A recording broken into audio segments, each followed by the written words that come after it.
আসসালামু আলাইকুম দর্শক বন্ধুরা, ইউটি 204 প্লাস এই মিটারটি আমাদের হাতে ইতিমধ্যে এসে পৌঁছেছে। ইউনিটি ইউটি 204 প্লাস এই মিটারটা আমরা আজকে একটু রিভিউ করব। তো চলুন দেখে আসা যাক এই মিটারটির সঙ্গে আমরা কি কি পাই। আমরা এই মিটারটির সঙ্গে পেয়ে যাব কেবল, এখানে একটি টেম্পারেচার সেন্সর দেওয়া থাকবে আর একটি ম্যানুয়াল, আর এটি থাকবে এই সুন্দর ব্যাগটিতে। তো কথা না বাড়িয়ে দর্শক আমরা মিটারের অবস্থা একটু দেখি। তো চলুন কথা না বাড়িয়ে আমরা কাজের দিকে চলে যাই।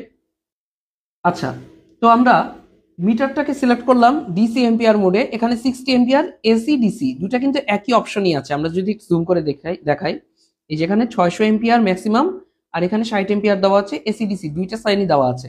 আর এখানে সিলেক্ট অপশন আছে, সিলেক্ট দিয়ে চাইলে আমি এসি এম্পিয়ার টেস্ট করতে পারবো, চাইলে ডিসি এম্পিয়ার টেস্ট করতে পারবো। এখানে 0.9 উঠে আছে, আপনি চাইলে এটার মাধ্যমে 0 করে দিতে পারেন। তো আমরা এখন কেবলে ধরবো।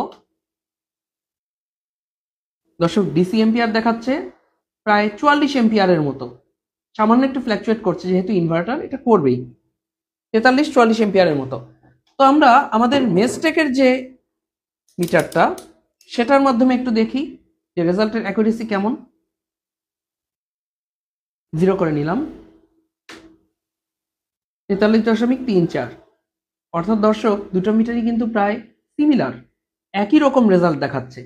তো আপনারা যারা কম বাজেটের মধ্যে একটা ভালো মিটার চাচ্ছেন তারা কিন্তু ইউনিটি ইউটি 204 প্লাস এই মিটারটা চালিয়ে নিতে পারেন। এটা আপনার কাজের জন্য বেশ উপকারী হবে এবং বাজেট ফ্রেন্ডলি।